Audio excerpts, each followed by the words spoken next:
Recording in progress, bitch.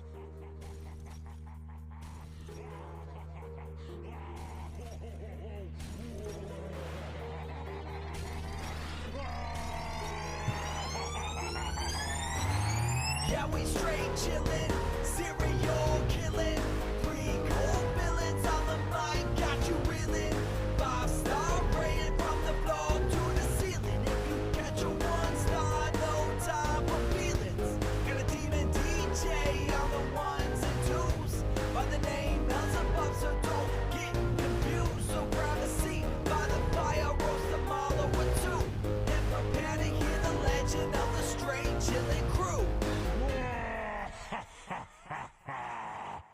What up, nerds? And welcome to another plague-filled episode of Straight Chilling, the weekly horror movie review show where you chill and we kill, slice, dice, and chop up yet another horror movie. My name is Bob. I'll be your host for this evening. This is episode number 555, recorded on Tuesday, November 25th, 2025. Tonight, we are talking about Randy's pick. The movie is The Abominable Dr. Phibes from 1971.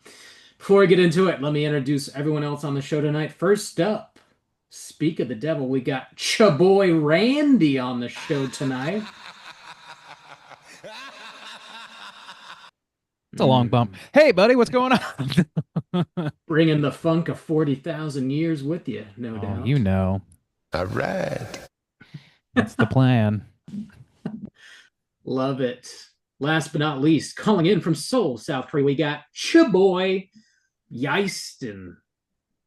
Oh, what up? Yeisten? Yeah. Einstein. I don't know anymore. Meister what up? Einstein is in the building. Randy's gonna introduce me. That's all I do for free. Everything else comes at cost. Now we're addicted. It's your boy, firstborn Soju. First man to be named Soju, Firstborn. The man. First man, like Firstborn to be the man of the Soju. firstborn? Firstborn. Firstborn of the morn. Firstborn. That's what Mama always said. Some fucked up shit Mama was saying. It's some fucked up shit. Mama was really fucked up. She was kind of demented at the end. God damn. She's still These here, things get Randy. fucking weird. Oh, I have to manually parents. stop that bump because it just goes on. It just goes on. Randy, this is your flick. You chose this. I did. Why? What'd you do? Why did this you for? do this? Explain. I think that should be obvious. Randy, I you wanted picked to- us. I did. I gave you guys everything that you ever wanted and more. Is what I'm gathering. So yeah, no, I picked this Randy as part really of my. milesed us. Oh, Damn. I feel like I'm getting milesed right now.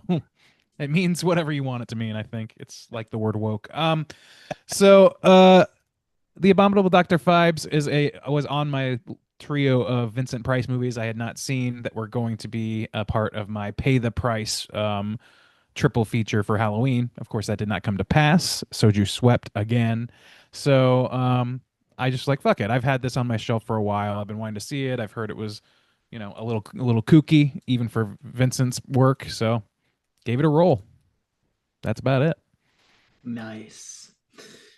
Very cool. Before we get into it, let's tackle some housekeeping on our end. This is your final reminder. We do have our December poll currently posted over on our Patreon website. If you guys support us at the $5 level or above, you get the chance to vote on a movie we're talking about this December. The theme for December is sleigh bells. We got 3 Christmas horror movies on there for you to vote on. They are Day of the Beast, Scent, and The Wolf of Snow Hollow. Whoa, Bob. This is the last week of November. And I know we only have one special month left, boys, and then it gets into It's the piece of doo-doo shit months. months. Fucking asshole months. Kyle, we've already burned through 3, boys. We're just going through them so quick. How are those numbers looking? Slight change. Ascent is in last place with Oh. 20% of the vote. Lost some steam there, but Mhm. that means Day of the Beast, second place, picked up some steam, now sitting at 30% of the vote, All right. which means The Wolf of Snow Hollow is still first place with 50% of the vote. Hadn't moved at all. 50%, 50 Yeah, 50. All right. 50 I 50. mean, kind Naked of. Party in the Woods. I guess. Those Yeah. third parties really fuck you. All right. Yeah. Really divide the vote there. But yeah, Yeah, cool. Mhm. So Christmas season, here we go, boys. We got a lot of Christmas stuff planned too. Oh my we do God, so actually. many. Yeah, we got a lot of About to Christmas shit we're double talking our about. Christmas content next month. That's right. Boom. Dies tonight! Hell yeah. Get those votes in before the end of the month. We'll see what we're talking about this December.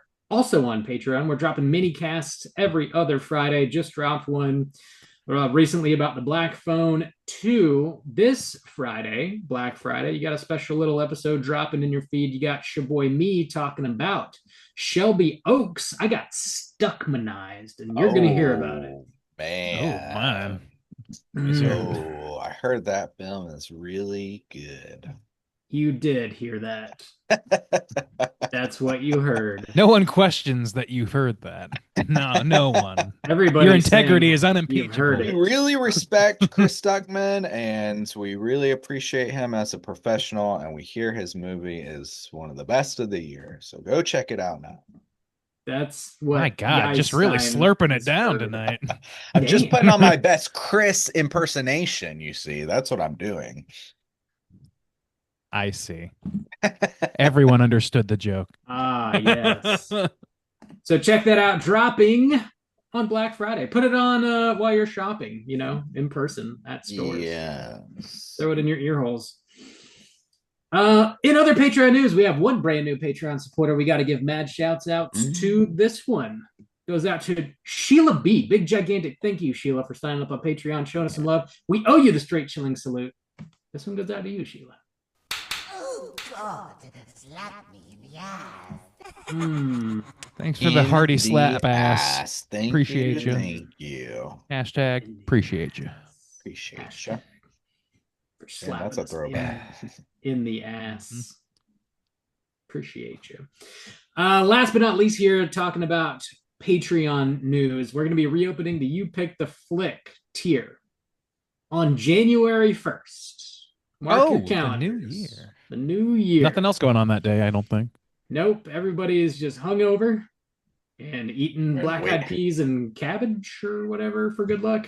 And Whatever waiting people for do. that you pick. Black Waiting eyed for that, you peas, Yeah. cornbread. I'm right on schedule.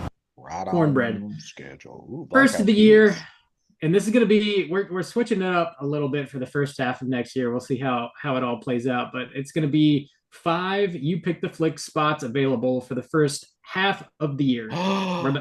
Bob. No, we're Whoa, best. we were not consulted on this. I had no idea this was happening. You are surprised correctly. Yes. I like I'm that as our new bit is surprised. just lying. Yeah. Surprised about this is The oldest bit there ever was. surprised at how good Chris Stuckman's film was. That's how Damn. surprised I am. God damn.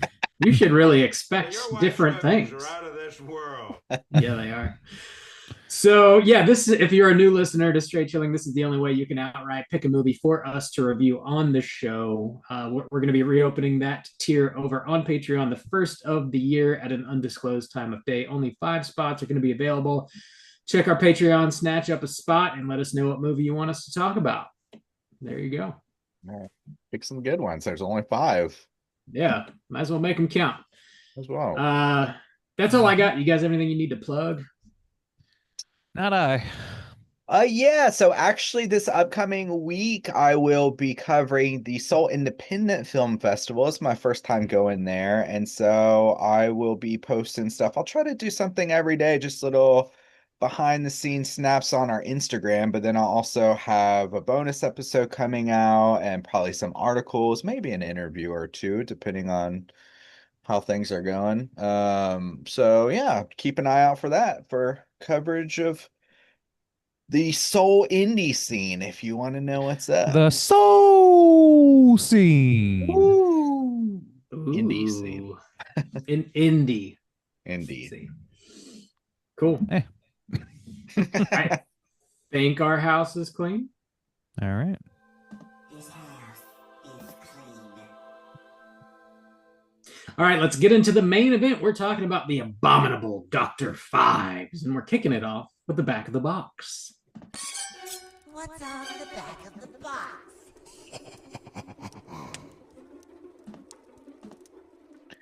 Bob, I Booby. saw you throw that box up there. Throwing that box There it around.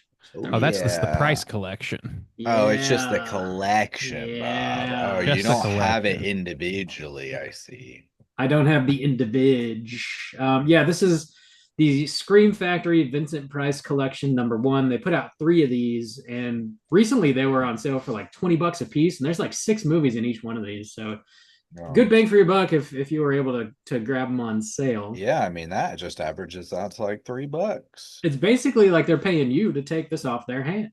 Yeah, basically. Scream Factory just had like a major overhaul, and I feel like a lot of their stuff is they're just going to let it go out of print and never make anymore. So if you want their shit, I would say go ahead and buy it while you can. That's Bob, how they get you, we Bob. forgot to mention that this episode is sponsored by Physical media. Physical Media. Nice. That was bravo, gentlemen. Yeah. So yeah, this one has the Pit and the Pendulum on it, Mask of the Red Death, The Haunted Palace, Fall of the House of Usher, Abominable Dr. Phibes, and The Witchfinder General. I've never seen any of those movies. Wow. I am not That's why I wanted to pay the price this Halloween, I'm but not- you know, I'm not a pricer. I don't know what they call them. not the price master. I'm not a pricer. Well, Yeah. good for you. So yeah, this is pretty easy to find. You can stream it, you can rent it, you can buy it. From 1971, rated PG-13 with a runtime of 1 hour and 34 minutes. This was directed by Robert Fust, probably. Written by James Whitten and William Goldstein. Yes. Probably written by him or probably pronounced that way. Probably pronounced that way. Probably. They're Okay. written by him. I don't know. I don't know. What are we doing? Starring Vincent Price, probably. Joseph Cotton, Virginia North, This is Terry Vincent Thomas. Price. Oh, so it is. Thank you for confirming that. Appreciate it. Yes, confirmed. Edward Burnham, some other lovely folks. Plot synopsis brought to you by IMDb is as follows: Doctor, scientist, organist, and biblical scholar Anton Phibes seeks revenge on the 9 doctors he considers responsible for the death of his wife. Oh, spoiler. I know. Mm. Gentlemen, sounds like this is a first time watch for the 2 of you. Would you recommend folks at home check it out? Rand Diesel, Dr. Randy, kick us off. It's certainly not a blanket recommend, but I found this to be enjoyable, and I think that if you are not sober, and this is like just the classic move, if you're not sober and with some friends, I think you'll have a better time. I think just with friends in general, you would have a better time because it's a little bit of a goofy movie that I think some laughter in the room would go a long way. I did watch this on my own, and I still laughed in the room, but you know, just saying. It's a very silly film, not particularly scary, but it has a lot of similarities to other films or whatever. There's like you can play a bingo game or like, oh, this is kind of like this, or this, oh, that reminds me of that. I kind of played that game throughout the movie. So yeah. Anyway, not a general recommend, but a recommend if you're out for something a little kooky, a little bit silly, and with interesting production value for the time. Certainly. Interesting. All right. Like- Juice. Yeah. What about you? No, I wouldn't particularly recommend, but I will say that this kind of reminded me, just on a different kind of spectrum, a little bit of Horror Express. And I remember saying kind of at that time of like, oh, this is dated, and the datedness shows through, and you either kind of find it quaint or not, right? And just this time I fell on the not side of it. So yeah, there were things about this film that I like and I'll appreciate and praise in our review, but the overall flavor and vibe, just this time around, I was just not really into it. So No, not Not- I really. forgot. What did you end up like? What did you end up? Where did you end up on Horror Express? I don't I remember. liked You Horror were generally Express. Yeah, positive, right? yeah, Yeah. yeah. I Okay. really liked So Horror this one Express. was like, yeah, that's interesting Just because I on the flip kind of feel side, the yeah, opposite, but yeah. similar. Bob, Bob, had you seen this before? Would you Oh recommend yeah, people check it out? I've seen this before, You're a pricer, and huh? yeah, I'm a pricer. I would recommend checking it out, but it's definitely not for everybody. I think if you have seen some of the older Vincent Price stuff, like some of the more popular Roger Corman flicks, and you dig that vibe, then you'll enjoy it. You'll vibe with Vibe as well. But if you got a don't, vibe with Vibe. you gotta vibe On a with the sea-doo vibe. vibe. But if Mm-hmm. you're not into that, hell yeah. If you're not into that stuff, then you probably won't be into this. It's sort of like a kind of like Randy said, it's a blend of a lot of things, but I think primarily it's sort of an interesting spin on like a Phantom of the Opera kind of thing. But we'll talk about all that. So it sounds Yeah. like a medium to loose recommend across Extra the board. loose. I don't think it's extra loose. I think it's perfectly centrally loose. It's Yeah. like the sleeve of some mythical being. I can't quite, think of which one, but We'll get to it. We'll get there. So check out. It seems like you know exactly which one. Cracking yourself up about it. Check out Like the sexy Abominable spandex Santa Claus. Yeah, Dr. I like Phibes. That's how that. tight it was. We're going to be spoiling the shit out of this movie. And here comes your warning.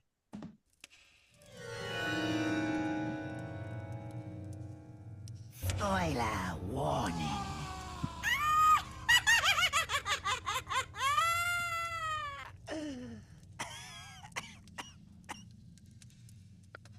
Oh, Bob, this should be pretty simple this week. You got a plot synopsis? You know I do. Is it You simple? know I do. No. Yeah, that's relatively short. Okay. All right, here we go. Dr. Anton Phibes is a famous concert organist and theologist. He's believed to have passed away in a car crash back in 1921 while racing home upon receiving news of the death of his wife during her surgery. Phibes, turns out, did survive the crash, but he was horribly mangled. He lost his ability to speak. He ends up remaking his face with some prosthetics, and he applies his vast knowledge of acoustics to regain his voice. He's now resurfaced in London 4 years later to hunt down the doctors who allowed his wife to die due to their incompetence. Aided by his beautiful silent assistant, Volnavia, they plan to use the 10 plagues of Egypt as inspiration for their vengeance. Phibes has killed 3 of the doctors, upon which Inspector Trout over at Scotland Yard discovers all 3 deceased previously worked under Dr. Vesalius as he was giving treatment to Phibes' wife. Trout then finds one of Phibes' ritualistic amulets at the scene of the 4th murder and believes that maybe Phibes is still alive somehow. They investigate the Phibes mausoleum, and Victoria's body is mysteriously missing. The police fail to keep Phibes from killing the remaining doctors and attempt to put all their efforts into protecting Dr. Vesalius. Phibes kidnaps Vesalius' son and tells him to come directly to his mansion alone if he wants to see his son alive. Vesalius ends up knocking Detective Trout unconscious and hauls some ass to the mansion. Phibes has his son under anesthesia and has implanted the key to his restraints next to his son's heart.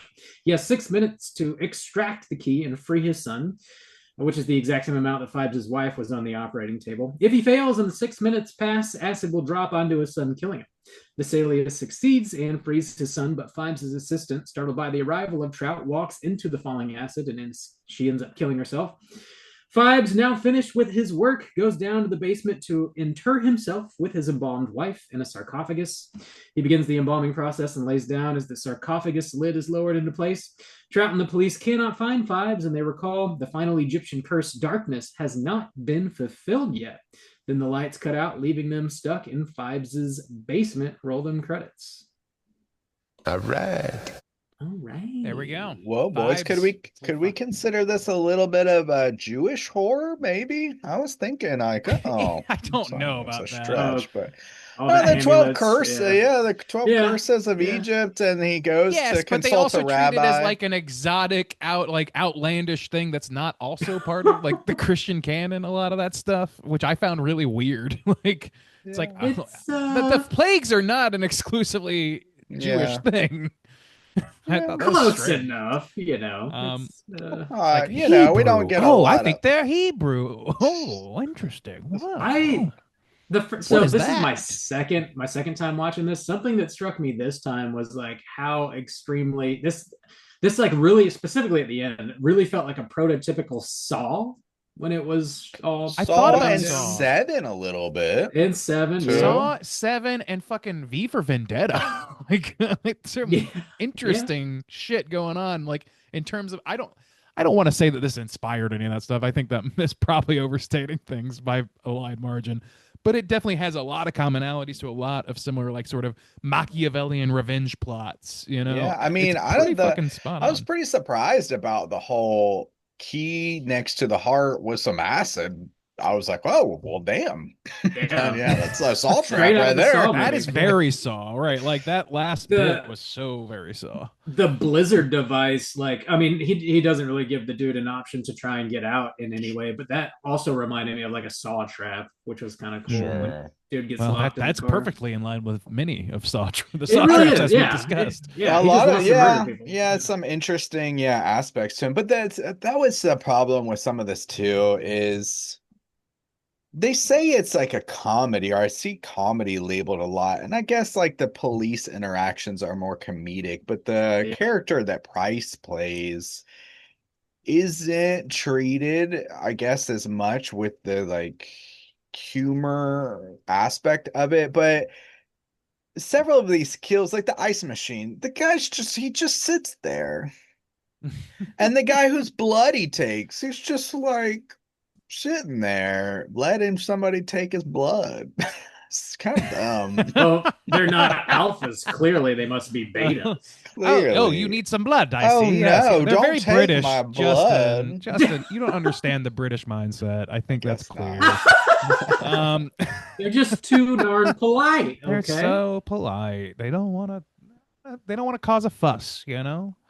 Um, but yeah, no.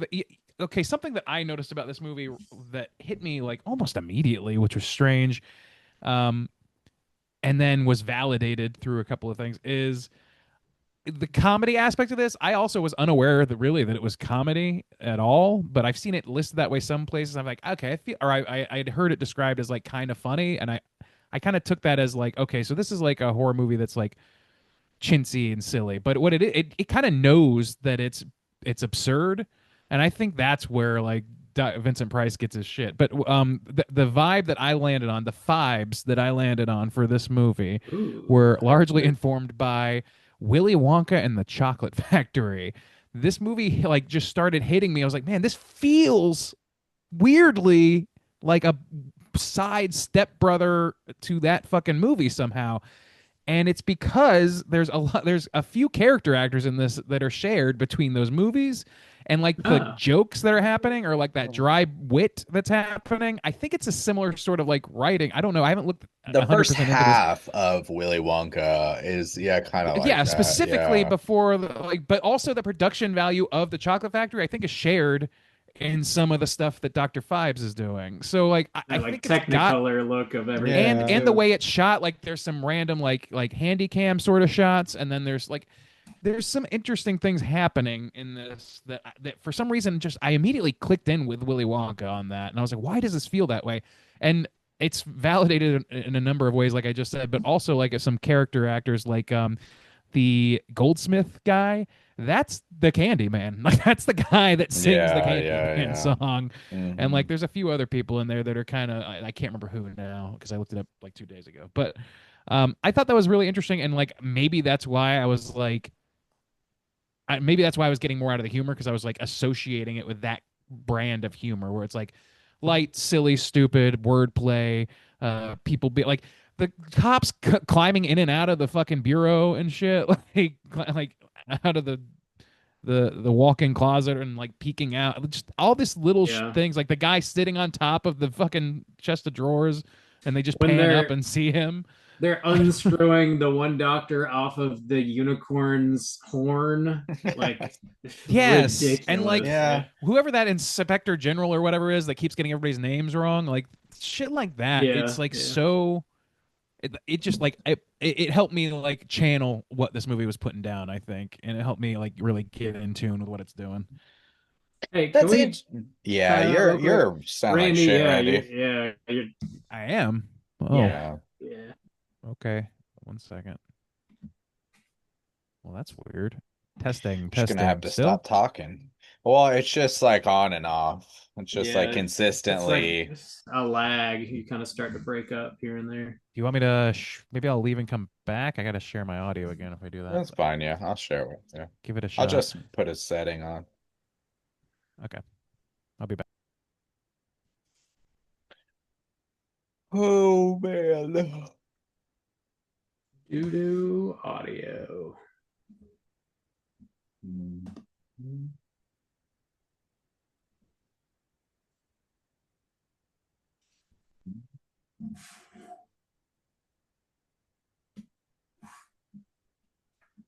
Is that any better? Testing, testing, testing, testing.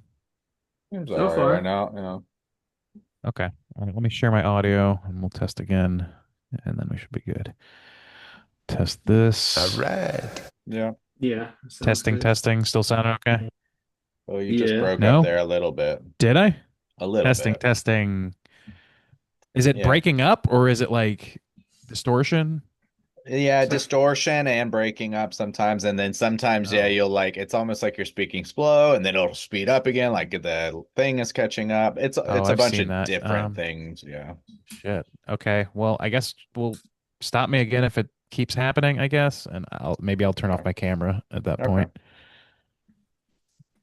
Maybe that'll help. I don't know.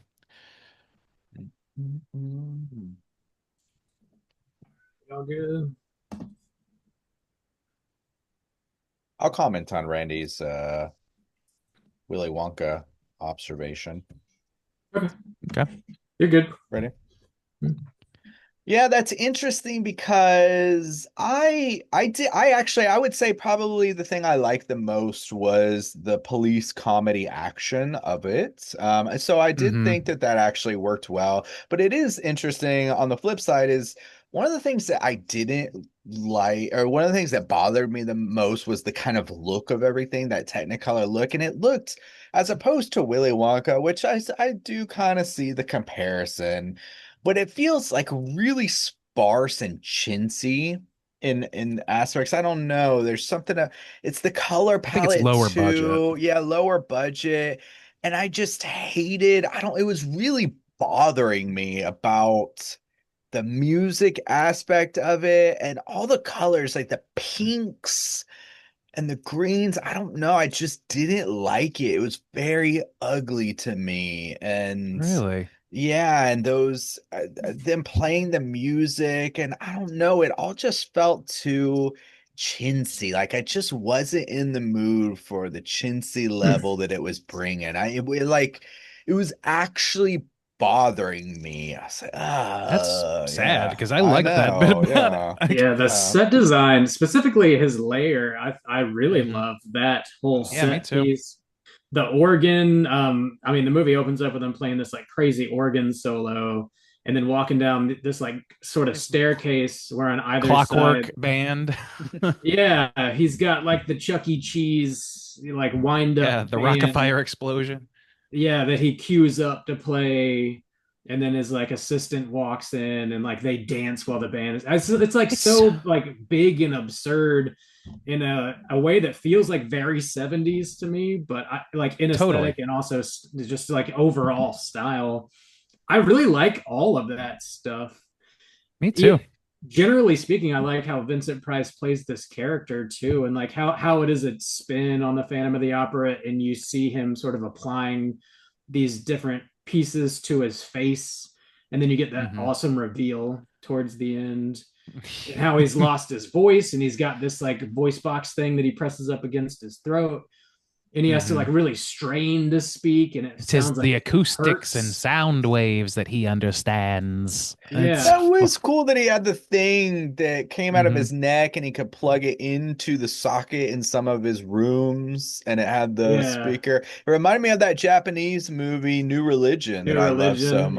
much. Oh, I haven't Yeah. seen it yet. There's a lot of things, yeah, that seem to pull some ideas from this. I did like that. But I actually really like, I keep flipping back and forth because I do really love the face reveal, and I thought it actually looked really good, other than, you could see around the eyes The and stuff. eyes, So the that's a tough budget. area. But I liked the design and I liked the way it looked, but I really didn't like the way he looked with all the other time with the aesthetics. Again, it looked very chintzy. It looked like somebody kind of painted some white on his face a little bit. I think that was part of the goal, though. Like, I don't I know. think Like, so. Yeah. I think that honestly, I can agree with one aspect of that, which is the haircut. The bowl cut does no favors for him seeming intimidating. So, I think if he had like any sort of other haircut, he could have had a fucking full on like '80s Oh mullet. It wow. would have been a little more intimidating. um, Yeah, that's but I think I the like the set. pastiness because it's him applying makeup. This is the thing is like Yeah, it's yeah, so yeah. much about theater. It looks like theatrical. It looks like a stage play. That's His true. makeup looks like stage play because he kind of is doing a stage play, like or a stage works sort of makeup application. So to me, that all tracks story wise, and also adds like that chintziness you're talking about. Like I like that. It reminds me of like, yeah, like Bob said, it's very 70s. It's like they're making a lot out of a little budget, it feels like to me. And it also has a bit of a feeling. It reminds me of like a John Waters sort of like aesthetic where it's like, yeah, it's a little bit like it's not as grandiose as it wants to pretend that it is, Hmm. like a stage play might be. Like it's all about like the surface level being as bold and in your face as possible, even if you can see the strings attaching things, you know what I mean, Looks like something you see on to make a bad PBS or metaphor. something. That's what it kind of reminded me of, like a public Sure, which broadcast I kind of funded dig, type of. But and I I think really do. I'm sorry, I go th ahead. I Go ahead. think one of the things actually now that I'm realizing is probably why it bothered me is the 70s aspect. It really does have some of those like kind of worst case things of the 70s that I think about. And the color palette is kind of one of them. And that kind of PBS set look is kind of one of them. And the overall kind of exposure where I don't know, it's like super kind of bright or not bright, but it's just Yeah, like has a brighter exposure. It seems like it just that's bothers true. me. It really bothers. It's like it Mm. would kind of reminded me of that James Bond film I accidentally watched last year where he runs over the gators and somebody literally has this like Yeah, yeah, bright that's red suit is it on. I'm Live and just like, Let Die, it's too or is much. it Yeah. I can't remember which one that is, but that's the New Orleans one with Baron Samedi. Yeah, yeah, yeah. Um, yeah, no, like I like the lighting is very bright and like, but like, that kind of is again like it's just a matter of taste. Like I kind of see that as beneficial to what I'm liking about it because the over like it's like it's like watching a stage play in a fluorescent lit like what a gymtorium, whatever they call those things in school. It's a Gymnasium? gymnasium slash auditorium. No, A there's like a portmanteau. cafetorium. Cafetorium, that's what I'm Yeah. thinking of. Yes, that's where it's like the lighting isn't great because it's not like it doesn't seem like it's intended for that, or it's like filmed in such a way that like the lighting is not that dynamic, and that's kind of adding to like the a little bit of the thrown together charm of it for me. I can understand not liking that so much, but to me it was like additive for sure. Yeah, it just feels of the time, and that generally adds a certain like level of charm to it, I It's guess, like for me. the organ he plays when it comes up and down, which Yeah. is like one of the big effects that they use it like 4 or 5 times. Like that's one of the things they definitely spend a little money on, just a little bit of money on. But you can see like the red plastic like wavering as it comes up just a little bit. Shit like that. It's like I love that. It's just like artifice, like pure artifice. I didn't like They I don't it. know. they It wouldn't work in a movie that took itself as more seriously than this one did, though. That's the thing. they If it or blew it would be funny at its expense instead of funny because it, I think, the movie is itself funny. They really blew a large part of the budget on the rat-filled airplane flying around. That fucking some of these kills are so ridiculous. That is the chief among them because Yeah. this dude just did not notice that it was filled with manic, They all murderous, They surprised human eating decide to rats. come out at some point. Yeah. And he just careens down. Like, I don't know. Vincent Like all the kills are watching that ridiculous. happen was so Dude, ridiculous. yes, he's being Yeah. such a little fucking asshole about it. Yeah. Just such a little petty bitch the whole time. It's very funny.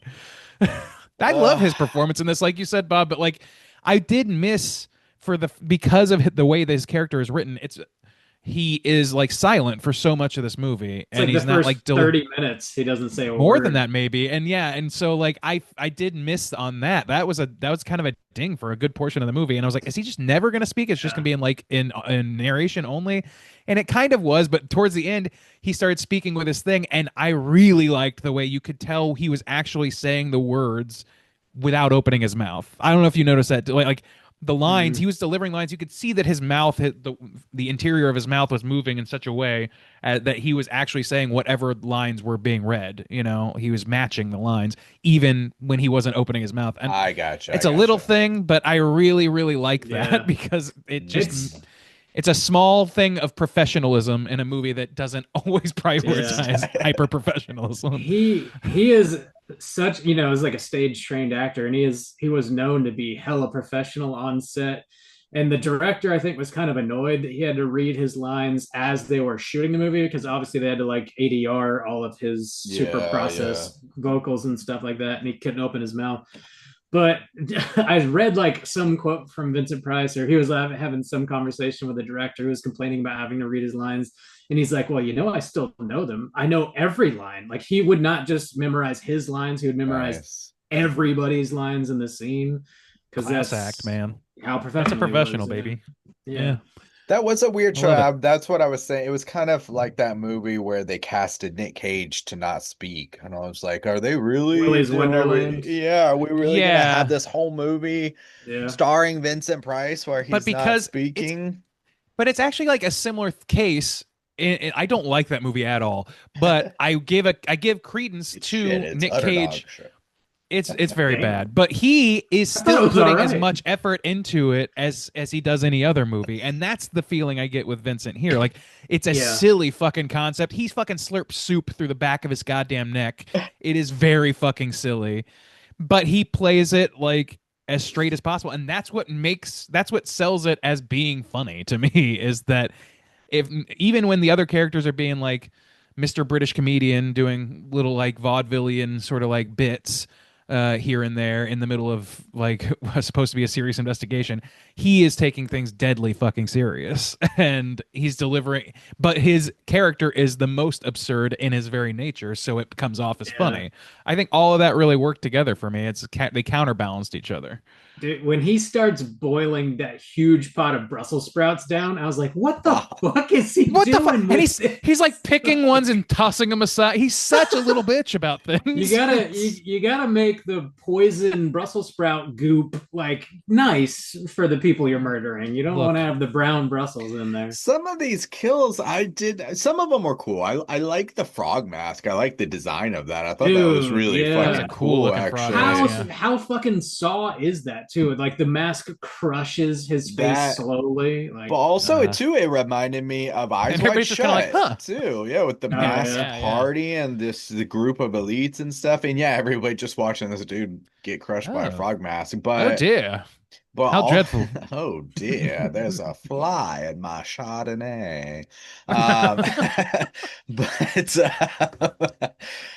this a party? I was confused. The grasshoppers, the locusts or whatever, how were they supposed to kill that person? How did that guy die by locusts? They were eating her face. Oh, with the woman, the nurse. They just ate it. They just ate her. They just ate it. They covered her with like a lollipop, a green lollipop worth of vegetable goo, Yeah. and that was her face. head. I'm assuming that she fucking drowned in that somehow. They drug her to the point where she was never waking up anyway. Apparently, Yeah. I'm gonna because make she some of like that got drugged on. for Thanksgiving actually, and just like pour it on all my family's faces. It's gonna God be damn. tight. It's fucking crazy. I love like the kills are just like they are just force fitting the plagues Force into these fitting. kills. They're just forcing them to work. It's like, get in there, make it work. I'm The- like, it doesn't. The way it, but The first one, the bats, like they're just that like bats. makes the a bats. sort of sense, At I least guess. you could argue they're bloodsuckers. I mean, they're Yeah. not, but They the like- general audiences They didn't know pick that. those They really big claw- bats that look like they talked- foxes. I think they're like fox. They also bats. talked about the bees or whatever. What was it like that got? He was like, it looked like they were covered in boils. Oh yeah, that was boils. off screen. And it was Yeah. off screen, but that reminded me of fucking Sleepaway Camp, where the bees Yeah. like completely demolished this kid's fucking face. Like beads. bees. These I like- beads demolished his ass. You got it. You got to work your way up. You can't start big. The bats Their sizes. looked pretty spooky, and they like clawed that dude's face to shreds. Yeah. It looked pretty fucked up, actually. The makeup worked for me. The way it like it's lowered in with a fucking cage and then pulls. Into the- the cage he it's pulls. so like It's it's so like like Looney fucking Tunes. mustache twirly, like cartoonish. I Yeah. love See, it. I was 50. I kind of like the cage idea because it was the first one, and I thought. See, I think that's the thing is, I thought it was gonna be more cartoonish Looney Tunes, and it kind of is in a way, but I don't know. Maybe it's just not the exact flavor that I like, I guess. That's fair. I mean, like I don't think it's overly broad, and that Yeah. like that can hit people as being like, wait, what is this movie actually trying to do? Like, I can understand people watching this and being confused about what it's intending to do, whether it's trying to be as funny as it is, or or if they're even clocking it as funny. Like, I could see people taking it too seriously, basically. It reminds me, I've told this story before, but like when I was working at a summer camp and we had a day off, I threw on Pee-wee's Big Adventure in a shared space, and a dude came in and was watching it with me, and he's like, what does this guy do for a living? And I'm like, Yeah. nope, you need to leave. You gotta go. You don't understand how whimsy works. How whimsy works. It's just like that thing where you kind of like it's internal logic. You know what I mean? I know, It yeah. doesn't have to be full Looney Tunes for me, although I do love that. I love Hundreds of Beavers and that sort of thing, like live action Looney Tunes. I'm all for that.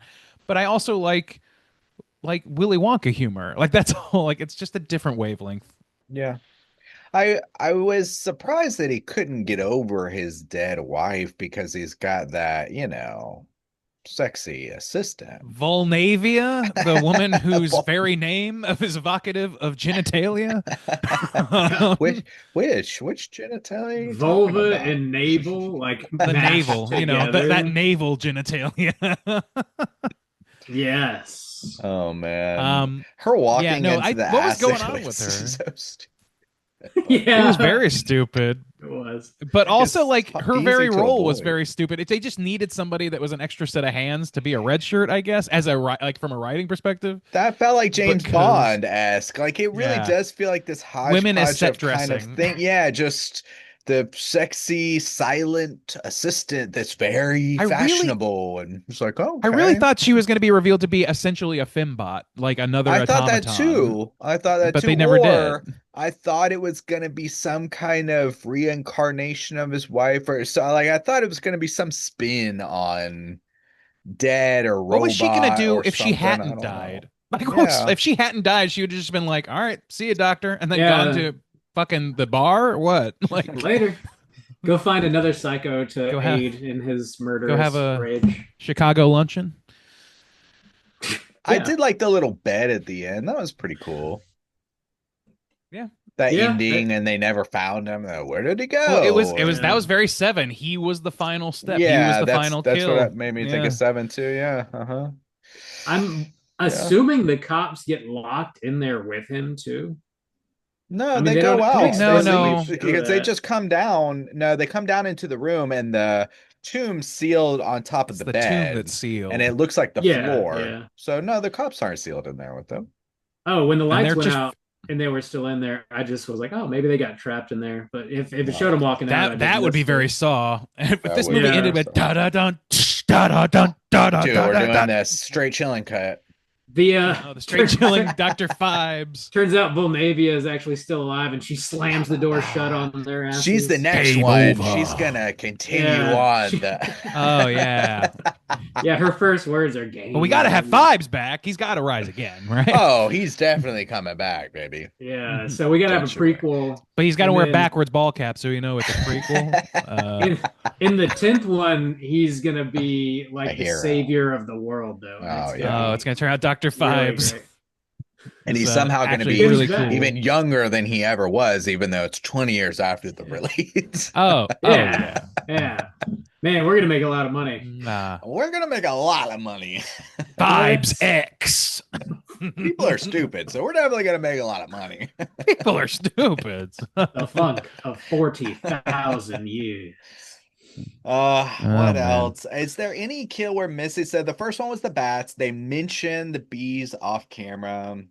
Yeah, It was bees, wasn't it? It was something that gave them I like mean, I'm pretty but sure it they was. but it's Okay. boils, but they use right, bees. right. They use bees to get to the boils. Okay, We right. get that And the- ice and the machine, frogs. which is hail, which that's a stretch. The Hail. frog mask, They're all a um, stretch, like in it some way is. or another. the firstborn, the grasshoppers. So that's 6, and then he's the last one, so that's 7. We're missing you got 3. the blood drain The kill. blood, 8. Right. The frog mask. Did you already say that? I said that I one. said the yeah, frog we're missing mask, yeah. 2. The bats, the rats. The unicorn impalement, which Oh, is the probably the unicorn. lamest one, really. That's Yeah. like that What was the was that one funniest though supposed to because it be, was though? so like beasts. be Beast? beasts, really? Yeah, okay. I guess that's one of Yeah. Is it? one of them Jewish plagues. What was I it? don't know. Yeah, so- What was the that. plague that all the The livestock 10 die? Ah, the livestock. Well, like the 10 plagues are like not exact they take some liberties with them. Well, So yeah. you've got What? yeah, no, No blood, way. blood, frogs, bats, rats, Wait, I don't even think bats is a what is the diseased animals. Well, there's 10. There were like that's the thing is like I think there are extra plagues here that are specific Yeah. to Judaism, maybe, because Yeah. I don't recognize a few of them either. the bats Bo- is a weird Boils, one. hail, and darkness. Yeah. Oh, and locusts. Let me see. What so water turned to blood, frogs Gnats or lice are one of them. lies. So Livestock pestilence, I guess, would be them being Unicorn. embedded with a fucking unicorn statue. Yeah, Egyptian Boils, livestock. hail, So locust, there's darkness. 2. Yeah, there was lice firstborn. and flies, and so I guess the bats replace one of those. The bees. I maybe? guess. Yeah. And the bees are Flies. supposed to be boils. Oh, I don't okay. know. Oh doesn't yeah, really water matter. turned to blood is just them draining his blood. Frog. Yeah. frog I'm bath. loose. It's loose. It's a loose. Oh, maybe they Um, replaced the rats with lice. I think lice is replaced with rats. Maybe, yeah. And then flies, I guess, is replaced with bats. Whatever. Whatever. It's loose. fucking airtight shit. It's Yeah. quite loose. In the Anything else you guys want to hit on before we rate this thing? What else? I don't know. I thought that Inspector Trout was quite funny. Like I just Yeah. I really love all those little interactions. I didn't think that I would, but like every time he's on screen, he's a goofy fucking character. And I did look there's a sequel to this which I have not seen. It's also on the disc that I have. I'm going to watch it soon, but he is in that as well. So I'm excited. Okay. I'm excited to see more Inspector Trout. I liked his Um, interactions, but the investigation part of it was also very weak for me. Like going to talk to the jeweler, like, yeah, I made these, and Oh, there were things that didn't make sense at all. Like yeah, him showing up at the what is it, the runway where the guy's taking off with the rats. Maybe I missed it, but I don't know how he ended up there other than just like he's looking for that doctor. But they're taking their fucking sweet ass time getting to each doctor just too late, and then he's yeah, just. I know. So I guess maybe it was that. I don't know. It feels like Eh. it feels like the movie.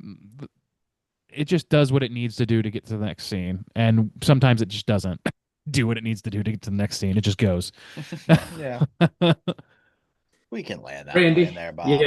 Yeah, we're gonna land that plane full of rats. Randy, how do you feel Right out on of the 5? ground. I'm largely positive towards this. Justin, you had expressed that Horror Express was like of a similar wavelength, and I agree. And you like that one a little bit more. I looked, and we both gave that a 3, and I think I liked this more as like a first time viewer. I got a lot more out of the sort of the the production value, which is like just very much going big with very little, it feels like. I really liked that.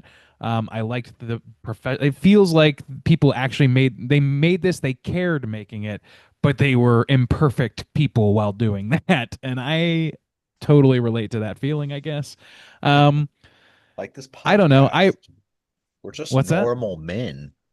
We're not just normal men. We're podcasters, which makes us very Which abnormal. lowers us lower than Yeah, that puts us that's way further down the caste system. I Um, wish we were normal men. we're just It'll all lowly come back. podcasters, not normal men. It'll all come Um, back around. anyway, but yeah, like the professionalism that's brought by the actors, the silly like Wonka adjacent humor that I somehow miraculously or through whatever means wound up keying in on immediately. I really enjoyed that. Um, it's very imperfect. It's got a lot of like very loose interpretations of things.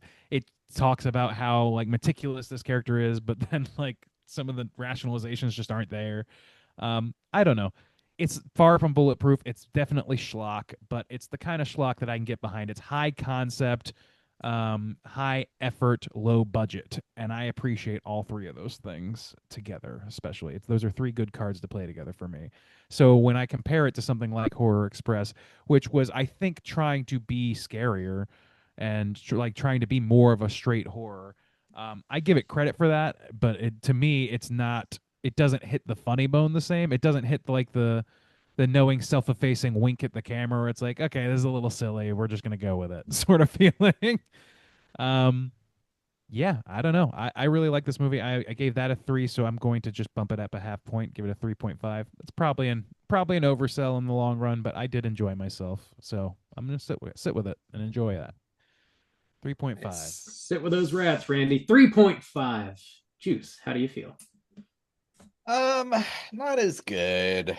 I didn't really like this one. It wasn't a great watch for me, but at the end of it, there were things that kept making me go, "Oh, that's quite interesting," or "Oh, I'm glad this has come around, so this isn't such a brutal watch." No, not brutal. I just found myself quite bored, and I wasn't the difference between Horror Express is that I found that to be kind of quaint and delightful, and this one I didn't, and so it's just like just kind of sitting through it more. So yeah, I just the things that I didn't like again, it's like the color palette, the kind of chintziness of it, the design, the lighting, the exposure. Some of the humor just didn't really hit me the right way. Some of the kind of makeup and overall design just didn't really hit me the right way, but I did like a lot of ideas from this, and it was cool to see what I kind of like Randy, where I was like, oh, that feels like Saw and Phantom of the Opera and Seven and all these things. And I just thought that was interesting. That kind of helped me get through. And the police interaction I thought was pretty solid from a humor standpoint, other than it just made the movie longer and I just kind of wanted it to wrap up. So, didn't like the music aspect of it. Didn't like that, but liked his voice and stuff. So really, I just kept going back and forth and back and forth. So I think that's where I'll put my score. I'll just put it at a 2.5 even and say not really for me, but cool stuff going on. And even if I don't, if I can recognize that it's kind of a flavor thing too, but at the same time appreciate what they're doing, even though it's not necessarily my vibe. So, not a great watch for me, but some respectable stuff going on here. 2.5. Bob, how about you? Out of 5. Out of You got a fives. vibe with the five.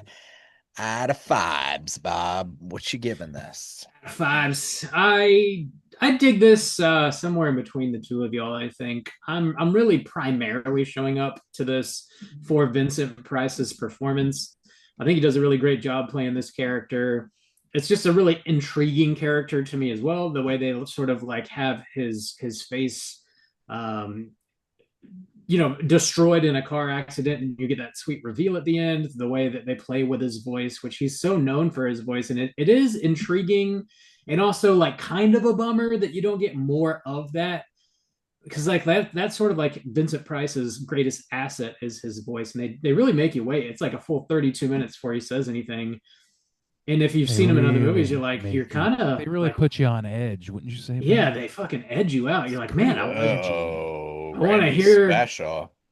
I want to hear that voice, and they finally hit you with it, and it's all modulated, and it sounds painful for him to speak. That works. He does rock a couple sick organ solos, which I like quite a bit. The overall set design works for me.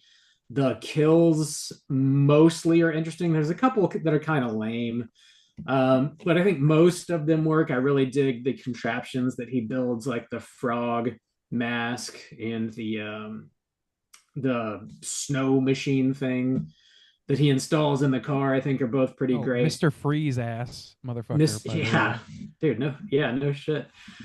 I also like thinking of Dr. Phibes as just like a more straightforward and honest version of Jigsaw, where he's not pretending to be moral or righteous in any way, and he's like, I just want to kill some motherfuckers, and so he just does that.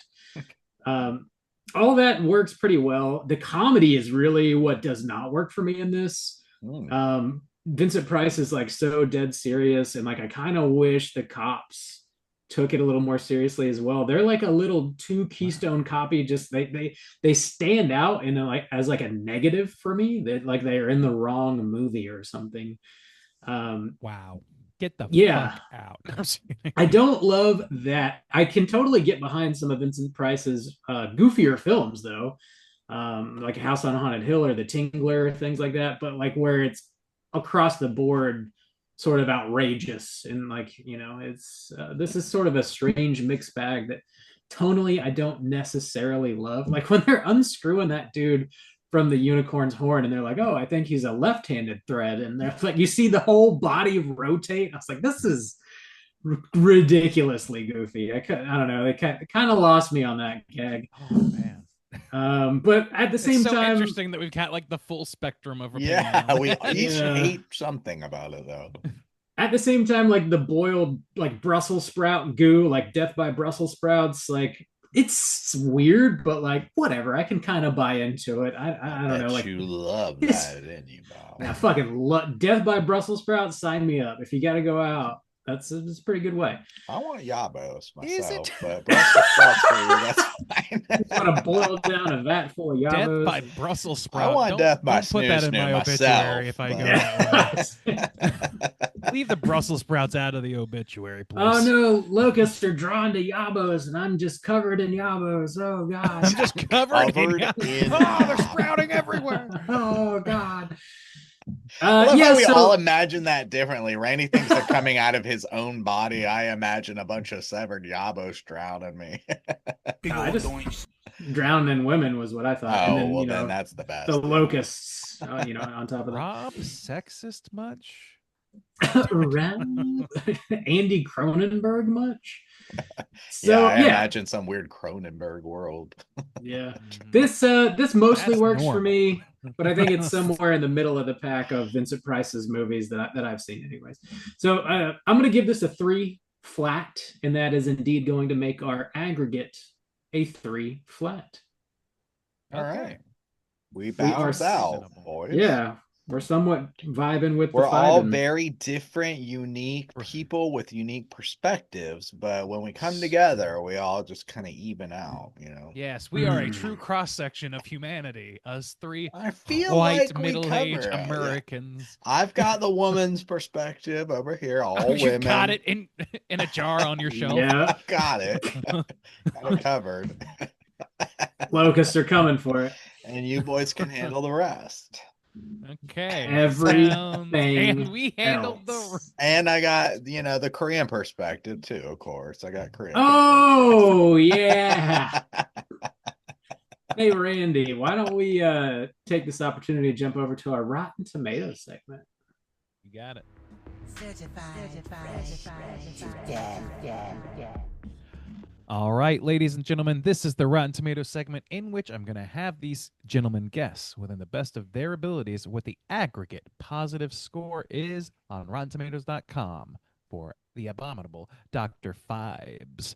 We're going to start, as we always do, with the critic score, which is the tomatometer, 41 reviews counted.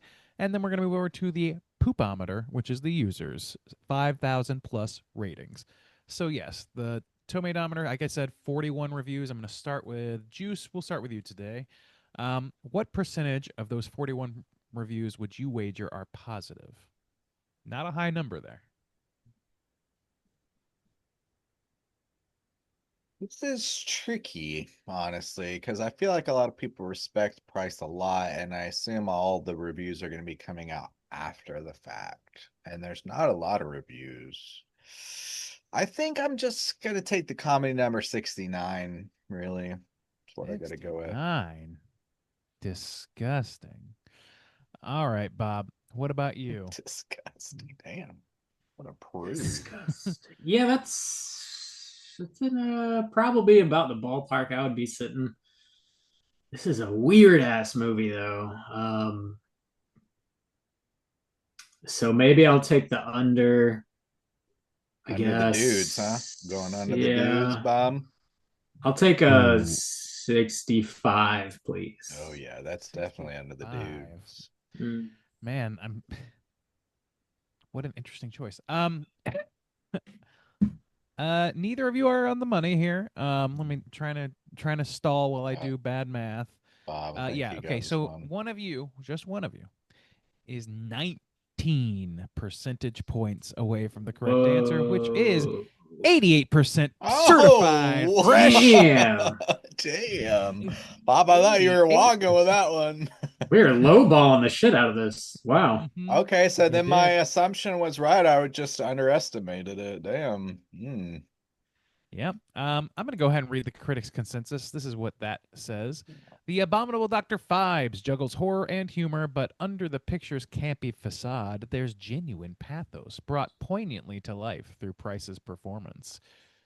I don't know how much I agree with that, but Pathos. I mean, I you mean, got there's a a professional man. performance of a silly character in my mind. Yeah. Yeah, you got a man who's playing the organ and got a sexy assistant, and he just strolls in and he's always saying, "Hell yeet." He does Hell say, we forgot to mention how often he says "hell yeet." I through know. his, That was little- crazy. He's even little influencing this microphone thing. podcast. We didn't even realize. You know, I He says realized. 9 killed her, 9 will yeet, I think is his famous line. The kids still say "ye," right? That's still I'm bringing the youth perspective over here, and I I'm know. here to I tell bring a you, young perspective, The- a Korean perspective, the a kids- woman's perspective. the kids are saying skeet these days. The kids still say radical, right? Hope the kids aren't saying skeet these days. Tubular? Is that what they say? Call in, kids. right. Let us know. Children don't call call into in. this podcast. Not children, Please don't the call in. kids. Go to Oh bed. yeah, there's a big difference between kids and children, Randy. You don't understand. You guys, You gotta really language. emphasize that extra L, or I'm gonna get lost. Okay, I'm not. There's You- children and then there's kids, okay? English, Doc. We ain't scientists. Definitely a a big dictionary for difference Christmas. there, especially in Yeah. age. Huge. Thank you. There are Yes. 5,000 plus user reviews counted here. Bob, we're gonna go in reverse order and give you a chance to take the first bite here. What percentage of those 5,000 rankings would you wager are positive? I'm gonna take the first nibble. Oh, nibbling on my Christmas cookies, eh, Bob? Oh, don't do that. It's definitely gonna be under the critics score because fucking A, that Who was told you you can eat my cookies? There it is. Put It took me the like 25 cookie minutes to find out. down now. Now. This is a weird movie. I'll take the comedy number of 69, please. 69. My God, you guys are filthy. 69, dudes! Dudes. Juice, where you at with it? Well, with the audience score, and there was like quite a higher number. I think it's going to be lower. So I'm going to take 60. 60. Okay, so we got 60 from Soju, 69 from Bob. Let me do a little quick math here. Yeah, one of you is a little bit closer here. 6 percentage points away from the correct answer. 6 percentage points. The correct answer, of course, being 75%. Bob's going to split the take this week. Yeet and skeet. Skeet. Right there. Can you dig it? Sounds like a regular Saturday night. Love these Vincent Price bumps. They're classics, man. Classics. Yeah. Maybe we can get him on the Congratulations. show. Let's see if we can pull some. Yeah, I'll strings. call him up. Yeah. I don't know. He's entombed in darkness right now with embalming fluid in his veins. So I don't know. Yeah, we'll get him on. All right, I'm gonna read a negative review, see what comedy that might yield. Here we go. This one gave me nightmares when I first saw it in 1972. Okay, so I'm a wimp, but the creepy camp is cool. That's a positive blurb from a negative review, apparently. Yeah. I don't. The score of 1 out of 5 was what this person gave. Oh, what? What? It scared the shit out of me, but now as an adult, It scared me as a child, left a scar on me, and I watched 1 star. it, and it's just so campy, and I love it, and 1 star. Sounds like a solid 1 star right there. Solid. Yeah, that dude was high. All right, let's do one more negative review. Vincent Price was an actor who never gave anything than his best possible performance at any given time. Also positive. Yeah. Perfectly, and also positive. So I don't know. It doesn't give a ranking on that one, but well, that sounds positive, at least towards Vinny. Our boy Vinny. There you go. All right. Bob, how's that trivia looking? There's a little bit. Let's go ahead and do it. It's totally time for trivia. Yeah, just a little bit of trivia here. So the name of Phibes' wife, Victoria Regina, in this movie, was a nod to the stage play Victoria Regina, in which Vincent Price had made his Broadway debut back in 1937. Oof. That year kind of blows my mind a little bit. That's crazy. Yeah, that's quite... Shocking nobody, Peter Cushing was originally cast as Dr. Vesalius, but bowed out due to the illness of his wife. And which is a bummer, because I'm pretty sure that this is around the time when his wife did pass away. She had just passed, So what year did Horror Express come out? I'll look it up. Okay. 72 also, actually. Okay. Yeah, so like the year after. That was his movie he was grieving on. So. But remember, he had to be talked into it. So and he had his buddy there to kind of pull him, Christopher Lee to support him. So for whatever it's worth, this guy who played that role, Joseph Cotton, did a pretty good job, I think. Yeah. Vincent Price was reportedly in a very good mood during the filming of this. He was cooking pate and other specialty dishes for the cast and crew and telling them wild stories. It's like the most Vincent Price shit I've ever heard. And pate. Would you like some pate? Yeah. He was a gourmet. He had a couple cookbooks. I made it from the monsters in my closet. He had a cooking show and shit. For some reason, that just reminded me. I had no idea. I don't think it's next year, which is unfortunate, but there's an upcoming Treehouse of Horror that has a very specific Vincent Price segment that's really cool. That's actually really good, but I don't think it's next year, so we'll get there eventually. I saw one of the trivia blurbs. Who knows if this is really accurate, but they apparently were like riffing on his gourmet status whenever they had him like boiling down the Brussels sprouts for one of the kills, which maybe is the case because it doesn't really make much sense. That's very funny that they would sneak in this weird Brussels sprout scene purely just to make an in joke between them and Vinny. Yeah. Rainey, you did mention this had a sequel, Dr. Phibes Rises Again, that came out in 1972. I haven't seen that yet either. They did end up planning a bunch of sequels that never came to fruition, though, including The Bride of Dr. Phibes All was right. originally slated. I'll tell you what though, like also they may not have done more than that one sequel, but at least packed in with I have the Kino Lorber release of these two movies together, if Mm. that means something to you, Bob. Yeah. It And does. It means Mhm. something to and me. they packed in a few other like Vincent Price like trailers, including one for Theater of Blood. Have you seen that? Because it has Yes. Yeah. striking similarities to the plot of this movie, like very Yeah. striking. Yeah. Um, It's worth a gander. It's worth a that gander. one came out the following year. It's essentially the same movie, except instead of revenge for his wife's death, it's revenge for a bad review in a play he was in. Yeah. So, Damn, uh, that's a little more petty. yeah, it is. I kind of dying to see that now too. Anyway, Pop it on. Two more little blurbs here. In order to gain more publicity for this film, it was advertised as Vincent Price's 100th film, which I'm assuming is accurate. I didn't go back and count them. Wow. Finally, the original script had the ending set in Wembley Stadium with Dr. Phibes sailing off in a balloon. It was changed because of the obvious budget restraints happening here. So, but that's the darkness he would go off into. What is that? That changes the yeah, that's a good plot a point little too. bit. Actually, yeah. Like, What a off into the Dark Knight or like what? Yeah, I don't know. I That's don't know. strange. I don't know. That's all the trivia I got though. Let's go ahead and talk about our cooter of the week. Straight chillin'. Cooter of the week!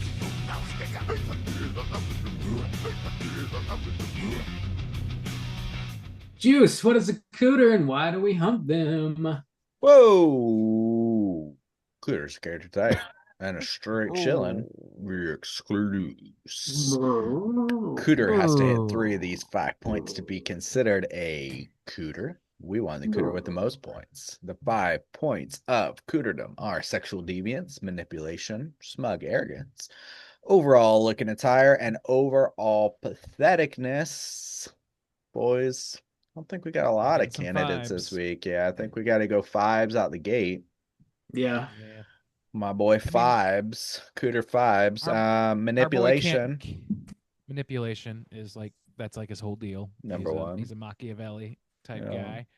guy. Looking attire, I mean, the guy can't blend his makeup for shit. So I mean, What a loser. It's what a a- contour class or two, am I right? Come on. watch a few TikToks or something.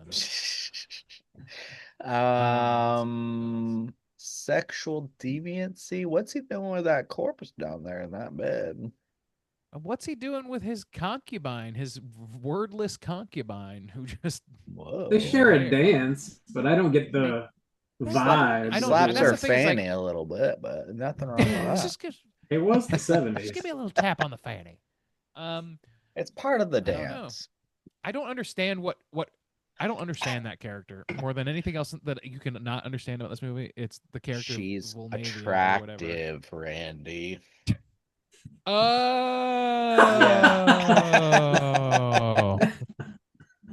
I gotcha. And he's Now a rich I get older it. man. See, it's a social He's a commentary. rich older corpse man who has a corpse bed and is murdering folk. But he's rich. Standard boy meets girl sort of situation. Okay, what else we got? Patheticness? So, but Randy already said that he can't blend his makeup. Pathetic. Oh, I thought Oh no, that a was short looking at tire. tire. Oh, I was looking at tire. okay, I gotcha. You claimed it was pathetic, and I yes, I gotcha. Yeah. Overall patheticness. He always has the upper hand. Yeah, he His kinda, plan works out. Yeah, it works. Yeah, perfectly as actually. nonsense as it is in reality, it works out in the logic of the movie. So Yeah, and he's like, we're very capable. He allows himself to speak again and look fairly normal. Yeah, I don't think he's pathetic. smug arrogance, though. That's Yeah, Oh, yeah. smug Yeah, arrogance. that's a boom. Yes, yes. So that's 3 right there. And maybe we could apply some sexual deviancy, but I don't know. Well, the best case for sexual deviancy is for the small character played by Terry Thomas, whatever that doctor was that was watching the dumb stag film with the That boa shit, constrictor I in it, forgot about which was that really funny. shit. That was really funny. And the maid comes back in Yeah. and she's like, "Ooh, you forgot your supper, sir. You're a naughty boy. You haven't touched your supper, sir." What's this? That shit was cracking me up, actually. Yeah. That was really That was really funny. funny. Oh my God. It keeps out the draft. I'm just having a wank, woman. Leave me be. I'm having a I'm just filthy trying to wank. join the Jolly Roger. Would you mind? Filthy, disgusting, humiliating wank. God, humiliating. You man, Don't look, shame me, please. Or do. you're dropping your accent quicker than shit right now. This is starting to become autobiographical real fast. Oh, boys. Busted. Yeah, I don't know. So There's yeah. too many characters to key in on a whole lot And of they others, and they don't really. get a lot of time, yeah. Yeah. The So police as a whole are pathetic. they're pretty The pathetic, but inspector general or whatever they is seem smug good and intentioned. yeah, they're just kind of They're dumb as just shit. pathetic, yeah. Yeah, It's if it's not Phibes, I don't think it's anybody. Yeah, it's vibes. yeah, it's Lock him up, vibes. boys. Lock him He's up. got them Lock him up vibes, in the old baby. tomb with his dead Mhm. wife. All right. How he likes it. There you go. Lock him up, throw away the key. Hey, let's talk about what we've been watching this week. Hey, gang, what you been watching? If you listen very closely, as soon as you said that, I heard a squeal of delight from our friend the librarian. Dude, I know. Frequently claims that it's only worth listening to the show. Yeah, all our If we do listeners, what you've been watching. to let you know, we have several fans specifically of this segment. Yeah. Which is just us running through shit that we've seen. Yeah, just follow our letterbox. yeah. Yeah. I'm not keeping a letterbox. Come on. Randy, what else you been watching? Truthfully, not too much. And two things that I've already mentioned before. I did finish the series All Her Fault with Sarah Snook and Jake Lacey and a bunch of other folks, Dakota Fanning. I mentioned that I believe last time we did What You've Been Watching, and it's like a mystery show about a woman who, a wealthy family, a wealthy couple whose young son goes missing. And it's just like a wild tale from there. It's very much like kind of junk food mystery. It's got a little bit of like class issue stuff going on. I really enjoyed it, and it kept me going. It was like it kept like drawing me back in. The cliffhangers are all good. It's a mini series, so it just kind of ends like naturally. It's from a book, so it's not like an ongoing thing. But it did kind of lose me in the last episode or so. Like some of the like they trade in some of the more interesting I don't know, like themes or whatever for a little bit more like shock and awe surprise stuff. Like some of the stuff that I thought was kind of interesting as in terms of like thematic choices or whatever. They just kind of like turn those chips in and instead get out more like shock surprises and big twists and stuff. So, I don't know. Good and bad. I still enjoyed it. The acting in it is impeccable. There's some really fucking good actors. It's directed well. It's just the story itself is a little bit pulpy. That's all. I also have been watching Pluribus. Watched the fourth episode yesterday, and it is a very very different kind of show, man. Like it's there's definitely some contingent. I'm watching it with a group, with some friends, and some of them are Doubt less it. enthused by it than others, and they are like, there's a lot of like, man, this show is not a lot happens in this show, sort of thing. But to me, it's like it's kind of philosophically minded.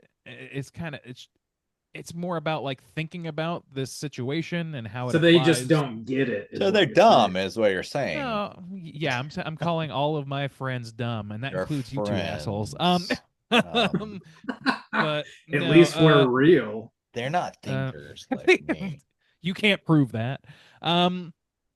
No, I don't know. Like I think that some people are looking for more of like more actions, more of a Breaking Bad because it's from Vince Gilligan. I think they're thinking that it's more like progressive storyline sort of thing, and there is progression in the storyline, but it's way way slower and it's way more like deliberately paced. I think. I mean, it's 4 episodes in. We'll see what happens, but right now I'm just enjoying the ride. Enjoy that ride, And Randy. I am. And then last but not least, I finally got my hands on a copy of Hades 2. I bought this Oh for boy. Switch 2, which you guys know I loved the original Hades quite a lot. And this one, like, it's right in the same valley of joy for me. I'm enjoying the fuck out of it. It's just like, I don't know. It's just a very gratifying game to play. You always feel like you're progressing in some capacity. You always feel like you're reaching for and then achieving a goal. You're like intentionally setting private goals and reaching them. Even if as you're doing things that would otherwise seem repetitive, it feels like you're getting better at it, both in terms of like your own actual gameplay and the things that you get along the way to help you, that assist you in that, the whatever boons and such. Hmm.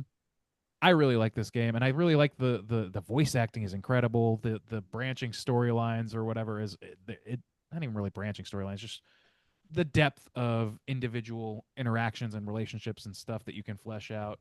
It's just really fun, man, and it's got a large deep well of gameplay mechanics to play with, more than the last game. But it doesn't throw away anything. It keeps it doesn't throw away anything that you don't that you would want to be there. So it just builds on the original, and so far in every way. And I'm excited to see how things shape up with the rest of it. It's going to take a while for me to get through it, so taking my time with it. Juice, did you ever play that? I think I recommended it to you pretty I hard. have it downloaded on my Switch and have zero time for games, so no, Yeah, I've not actually played that it. tracks. Maybe on my plane ride, maybe I can crack it open, or but The beautiful maybe thing not. about that game is that if you can, because it's like a repetitive, like you play the same levels and try and get further, and it's only so long at that point. Like, you can play the long game, or you can just play a round. You can just play a run, and Yeah, it'll take you 20 minutes, and you're done. Like, so that's the nice thing about that sort of roguelike game. Recommend, high recommend, and I'm excited to see more of Hades 2. cool. So that's it for me. Who's up? Bob, Bob, are you there? what you been Can watching? y'all Are you can y'all hear frozen? me? Oh, you know, you were frozen. Oh, We thought you Oh, were just being a little like yeah. shit about it. hey, I'm here. Bob, what you Yeah. been Okay. watching? Hey, All right. I'm watching a I thought handful you of were just things. being a I was like dick. waiting for Bob to cue some shit Me up, and he's just too. like sitting there like Look, and fuming over something.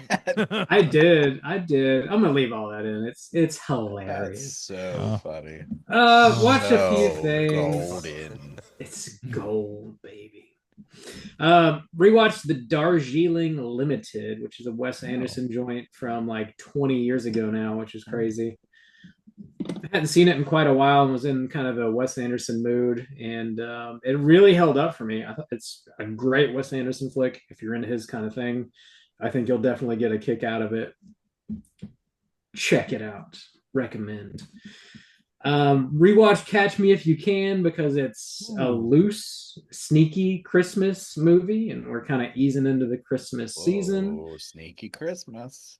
So, got to warm up with that one. And of course, Batman Returns, another great, sneaky Christmas movie. Hell yeah. Now Good that one I'll get shit. behind for Oh, Sneaky Christmas. That's not even oh sneaky yeah. Christmas. It just Yeah, got, yeah, that's Christmas. it's a Christmas ass movie, yeah. With your boy Batman in it. I covered that with Um, old Jim G baby on our YouTube a couple years ago. Jimmy G, My Jimmy G boy. my boy Jimmy. Jim Jababa. Shaboy Jimmy. Okay. Jiminy Jicket. We Okay. get it. We I checked. There's been like a ton of chatter about this Tubi original movie called Match. So I put that Oh yeah. on and it did not work for me personally. I It would assume not. it reminded me a lot of some recent movies that came out over the past maybe 3 years Like or so Shelby that were just Oaks. like, hey man, you got to tune into the minicast to find out about the Shelby Oaks. Oh my god. To know what it feels like to get stuck Oh manized. my god. It reminded me a lot of Fresh, Mm. and also Barbarian, but just nowhere near as good as those movies. it it was a struggle to get through. I found it quite boring. It's one of those movies that like is trying to be gross and like make you clutch your pearls, and Mm, it just didn't do that at all. I thought it was Terrifier. I pretty see. fucking boring. Much, in my opinion, way more boring than Terrifying. So that's on Tubi if you want to watch that. I also just watched the seventh episode of The Chair Company on HBO Max, Tim Robinson's show. Mm. And there's one episode left, and it just got renewed for a second season. And I enjoy it for what it is, but it is very much one single flavor throughout everything. It does like it is watching. It feels like I'm watching the same episode over and over again now. At this point, it's Oh like boy. it's Is it's it fine. episodic really, or is it like Yeah, a very truly an much. ongoing story at all? Yes, it is one ongoing story. Oh, it It is ongoing. feels like the easiest way for me to describe it is like Tim Robinson's humor. Um, Yes. it is that, but it is him doing like the dumbest noir you've ever seen in your life, basically. Cool. And yeah, that's not a bad premise, but it is not evolving enough to really keep me interested in a second season. Like, if this were to end and they never make any more, I'd be totally fine with it. I don't know how they're going to sustain a second season necessarily. It's fine for what it is. It's okay. And that's really all I've been watching. Juice, what you been watching? I finally watched that Fantastic Four First Steps. I really love the aesthetic of that. And actually, it's weird because I actually liked what they did with a lot of the characters, like in just the way they set them up. But I found the plot to be severely lacking. Like I just felt like there wasn't much plot. I would agree with Just kind that. of nice to look at. And Yeah. Which movie is this? that Fantastic Four First Steps, the new Oh, one. gotcha.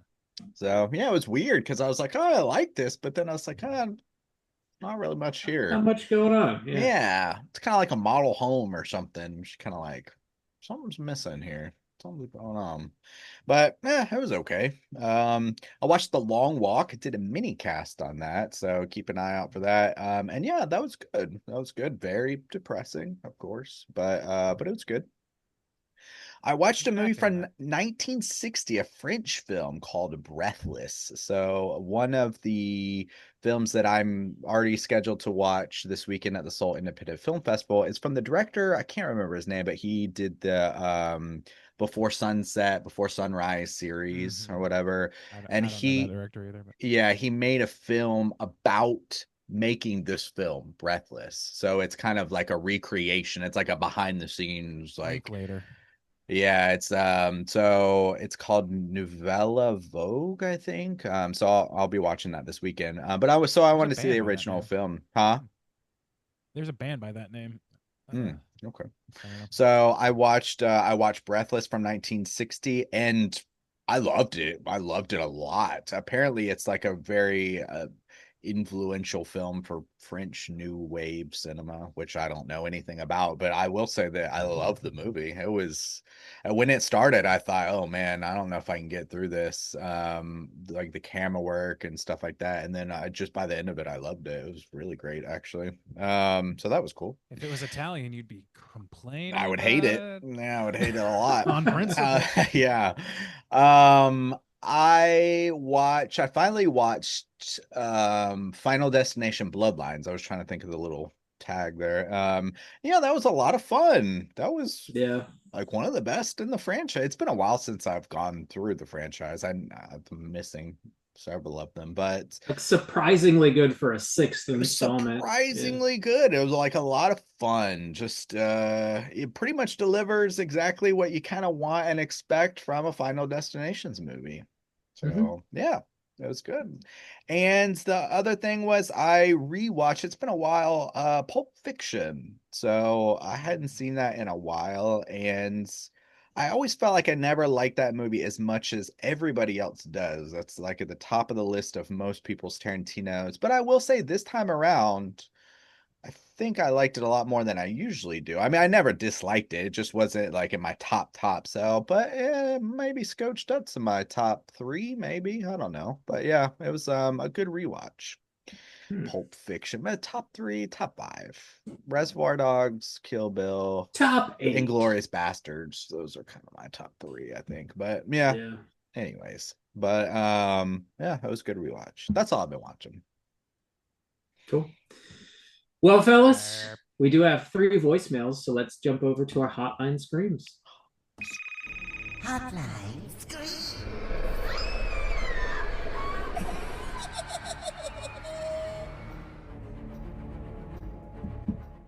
If you are listening and would like to call and leave a voicemail to be featured on next week's show, hit us up at 904-638-3231.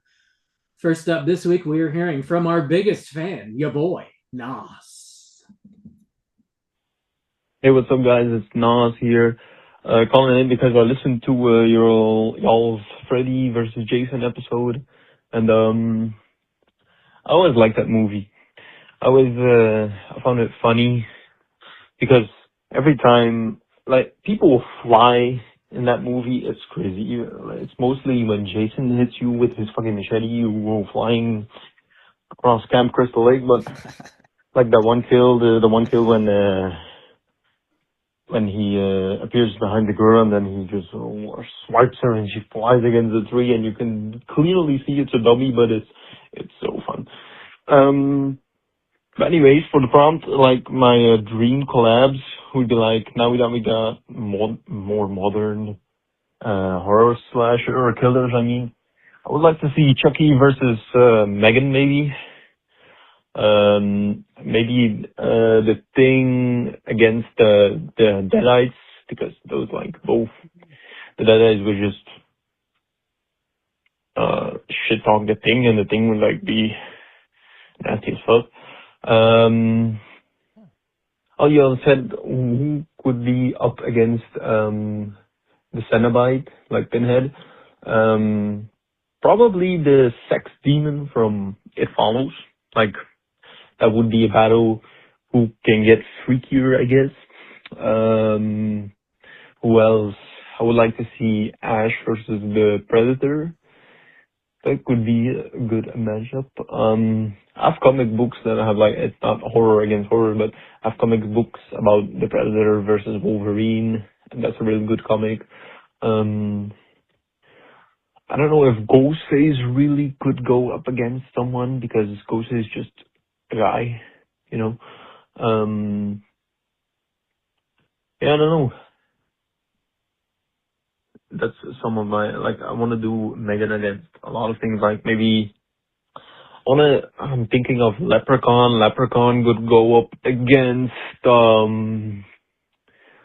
Leprechaun versus, I don't know, man. Leprechaun is also pretty OP. If you've seen all the movies, it's pretty OP. So maybe Ash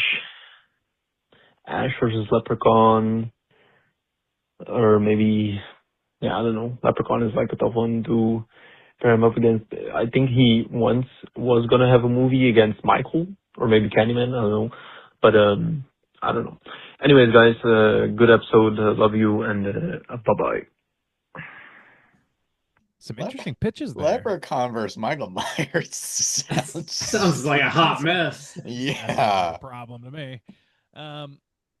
I do like the idea of Megan versus Chucky, though. I would actually argue for Leprechaun versus Chucky as well. I think Chucky's just like a good character that can be thrown into kind of any situation, and like similar to Freddy in that way. He's just like a shit talker. Megan versus Chucky sounds like the best. They could shit talk each other. Yeah, I think that would work pretty Megan well. is a shit talker too, actually. That's a good point. Yeah, they can be cunty at each other. Whoa, Bob. Yes. Watch your tongue.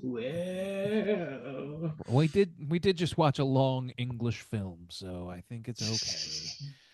Just this once is a treat. I've earned the right. Yeah, thanks for calling, Nas.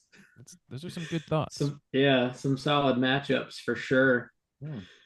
I was thinking about the Thing versus Deadites. Deadites, that was pretty interesting. I just don't know how that would play out, because do they possess the living creature, or does the living creature amalgamate the Deadites? Like, what? I think they just become one entity. Like, maybe. Yeah. I don't know. Yeah, which would be the final, like the Really? boss battle, and then Ash shows up and has to kill it. For real, There yeah. you go. Okay, yes. Thing versus Deadites versus Ash. Then now we're talking. Yeah. Pinhead versus the It Follows creature. I like that a lot too. It's just like like he said, like which one gets freakier? They're Like they just banging just, it out. yeah. And Hell everybody yeah. in that movie is trying desperately not to have sex. Yeah. It's all so The fucked abstinence. up. It's the pro Uh-oh. abstinence horror movie. Gonna die Um, immediately, boys. I'm the first one to go. well, that's just from bog Juice standard just can't chlamydia. turn it down. He's just, oh God, flay me. Oh God. I hate it. Do it more. I hate it. That means I love it. Yeah. Give me that fucking puzzle box. Yes. I'm All gonna right. figure this thing. Yeah. Bob, Thanks for who's calling next? us. Next up, we're gonna hear from Shaboy Miles. Right. What's up, guys? It's Miles here. I was checking out some classic noir films. There's like a unofficial noir November where like a lot of, I forget where that started. I think Criterion started it, but usually on Criterion Channel they have quite a few like curated noir films in November. So I got into noir a couple of years ago because it was a genre I knew nothing about. And then, but yeah,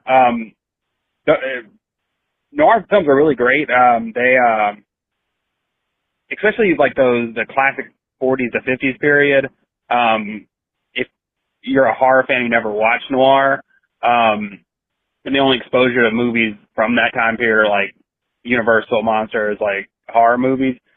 For some reason, noir films from that time period go way harder and they're way darker. So if you're kind of into like darker movies, you know, like a horror fan would be, check out noir. But yeah, I haven't had a chance to get you guys to review a noir for any of my U picks. I can't think of any that fit into both noir and horror. I've got you guys to review some kung fu movies, cause there's actually a lot of horror, like martial arts movies, but I cannot think of any noir horror movies. I guess Psycho might be the closest, which also, how have you guys not reviewed Psycho yet? Come on. What are you doing? But nobody considers Psycho noir, but I mean, if you get the first like 30 minutes of Psycho and just cut it from the rest of the movie, it feels very much like a noir, and then it kind of transitions into like a proto slasher. But I don't think that would technically count as a noir. But yeah, then that got me thinking, what are some other genres that you guys like that you would like to see crossed over into horror? Like, I mean, there's obviously like romantic horror and like, I mean, there's more dramatic horror movies, and then there's like martial arts horror crossovers. But what's a genre do you guys could think of that you would like to see crossover with horror? Yeah, just got me thinking about that because I don't know any noir horrors. And if somebody's listening and is in a noir and is into horror and can think of one, let me know because yeah, I think those two genres have a lot of crossover and make for some good movies. But yeah, take it easy. Interesting. That's a good Need some question. sexier horror films, I think. Oh yeah. You know, I gave it a Google because I couldn't think of any like horror noir movies, but I came up with some that are maybe a little more modern than what Miles is really looking for. The closest one on here to the time period that he's looking for is Night of the Hunter from 1955, which is, I would say, light on the horror, but close. Other than that, Dark City, Blue Velvet popped Eyes up. Without a Face, kind Blue of. Velvet. Shutter Island, seen that Angel yet. Heart, Seconds. What was the one I just thought of? Damn. I lost it. Memories of Murder is like a kind of modern Neo I was noir, thinking Zodiac. Zodiac, yeah, that's neo noir kind of I think thing. that you could make that argument. Yeah. Anyway. It's kind of tough to delineate, but like we're not. I'm not anyway. Very good Sure. at genre. What's that? Cure. Oh, Cure. I thought you said Fear with Mark Wahlberg, and I was like, I don't know about that. Very different movie. Yeah. I don't know. I'm glad that Miles brought this up, and I would love for him to find a movie he considers horror noir because Rob, you might remember this from like high school. Like I was like super obsessed with the aesthetic of noir. Like Yes. I was not and am not like an aficionado by any stretch, but I watched a few movies and like I just got really into it between like watching a few noir movies like the Big Sleep and Chinatown and things like that. I did watch a few like that. And then I like listening to Streetlight Manifesto, which is to my mind noir coded, and then like Sin City coming out and shit like that, like and Max Payne, like all of those things are very horror influenced and coded. So I was very obsessed with like dudes in trench coats, holding guns, sipping, slugging whiskeys, like Yeah, I used all to make that a lot shit. of that design in high school. Yeah, in high school I was Mhm. obsessed with it. So like I would be very very welcome to a horror noir pick. Please find something that We should, you I mean, can have put. y'all seen Dick Tracy? I have, but it's not since I was a kid. Yeah, It maybe was when I was a kid. off-putting. I Yeah, it's been a long time ago. I'm gonna revisit that. do it. I do not I care don't to think it. there's horror in there, but it's a very Yeah. interesting stylized, pre Sin City. But yeah, did Cure is kind of Yeah, yeah, that neo noir. That's a good noir one. According based, to yeah. Redditors, they're like The cat Black people, Dahlia. maybe. Um, the Black Dahlia, maybe. Yeah, that Yeah. could work, maybe. Lost Highway. Somebody says I still haven't seen that. Nightmare Alley. I mean, Also, I've Yeah. tried I've tried to do Psycho a couple times. I put it on a couple polls. Yeah. did we? We're too busy reviewing movies like The Seventh Curse to get around to Yeah, Psycho. we got to get to the important stuff, and Yeah. Heartland of Darkness. That's why, Yeah. Yeah, we got yeah. to cover Genuinely, I these thought that we had hidden finally done gems. Psycho. I really No. thought we had. Like, We I was have like, well, we not. did that. I I was gonna put give it him on shit. several like classic polls and stuff like that. I'm just, that's fine. We'll get there One of the eventually. years, one of my many failed Halloween triple features was going to be Psycho 1, 2, and 3, but you guys missed it. Sorry. Instead, you got Is, something better like the Exorcist. So, are there any other Hitchcock movies Better that than would Psycho. like dip their toe into those two worlds other than Psycho? I feel like there should be. Oh, I can't think of Hitchcock? one. Yeah. Probably, I mean, probably. Like suspense. I mean, Rope Rope or is no, great, but it's not like not really horror. noir. Yeah. It's I don't know. Dial in for Murder, maybe. Yeah, I'm Vertigo, looking maybe. now. Vertigo definitely has more noir than horror in it, but it's like it is partially like a mind fuck where a The guy's Man kind of Who losing Knew it. Too Much. Nah, not so No, much. I don't okay. think. Not for my I'm just going purview off of anyway. posters here. Oh, Rear Window. I mean, it's suburbia. it like toes the line, I guess. That's the thing is like they're so close because they all Yeah. deal with like murder, death, Sure. corruption, whatever. So like those things can go in either kind of story, and it's kind of tough the even delineating where the lines blend. Yeah. I need to go on a Hitchcock run. Maybe after Christmas, I'll do a Hitchcock run. Hell yeah, dude! There's a I'll lot do of that these with you. movies I have not seen. Yep. There's You there's should some options out there for you, do Miles. a Let us Hitchcock know. one. Let us know if you come up with something. Yeah, we could do a Hitchcock poll I think coming we up. have in the past. Probably. I think we Probably, did yeah. Strangers on a Train from that. Yeah, and we've done the birds too. The Yeah, Burbs. maybe it was the birds. Yeah. Thanks for calling, Miles. Good questions. Good prompt there. Oh, talking about subgenres we would like to see blended with horror. I think Oh I've said this yeah. on the show before, but like a mob movie that really like takes a hard turn into the horror territory, I think would be pretty Mr. sick. Sopranos over Okay. there. Yeah, there's that one Mr. vampire mob movie from John Landis, I think, from the 80s, and I am totally blanking on the name of it. That's the only one I can really think of. Angel Heart kind of does that too a little bit, I guess. I still think a pirate one would be cool. We talked about having one of those new Predator movies set in pirate times. I think that'd That's be pretty true, yeah. cool. Really, like any sort of anachronistic setting, it can be good for that sort of thing. Like, Yeah. I don't We've know. also mentioned before, I like a long time ago, Matt called in and asked for some recommendations, but we don't have a lot of like medieval or even fantasy style horror a lot. Not as much, Knights yeah. and stuff. It's usually on witches and stuff if it's in Yeah, that but Yeah, even realm. still, Yeah, that no, would be I cool. agree. Like Yeah. something that's more not Salem like Witch Trial, which like go to Europe. no, yeah, I agree. Like totally go to Europe and like maybe it's like the kind of things that like Indiana Jones deals with, but like in the further in like Knights Templar era or Yeah, yeah, something. yeah. Yeah, that'd be pretty cool. Mm-hmm. Yeah. Yeah. Thanks for calling, Miles. Last but not least, we're going to hear from Showboy Midnight Mike. Whoa. All right. What's up, boys? It's Midnight Mike. I'm calling about one horror movie related thing and then something not. So first, my wife and I finished the Ed Gein Monsters on Netflix, and it was great. A lot of fiction, and but a lot of truth. And I feel that the fiction was just created to emphasize Ed's schizophrenia, and we enjoyed it. It was great. So second, I'm not sure if you guys intended this when you started this podcast or the Slack, but let's talk football for a second. The Patriots are back, and here we fucking go. So I'm just calling out Lomang, GGL baby, and the librarian. And I know you don't hate me, but you can hate on the Pats. Pats Nation, let's go. Man, it is of all of the things we have ever heard on these voicemails, the last thing I ever expected was sports talk of any kind. We had It's just not several sports fans on the Slack.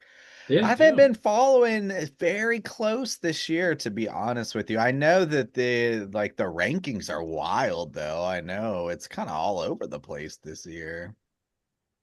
Yeah, I don't know what the Patriots are doing. Apparently, they're doing pretty well, though. I haven't I guess watched any of their so. games or But of anything. all the years, I mean, aren't like the Panthers are kind of doing, I mean, out of just wins. So, I mean, is it really the year? Like, I don't think they're dominating, but I could be wrong. I'm not following that close. Patriots are 10-2 currently. Oh, holy shit. Okay, never mind.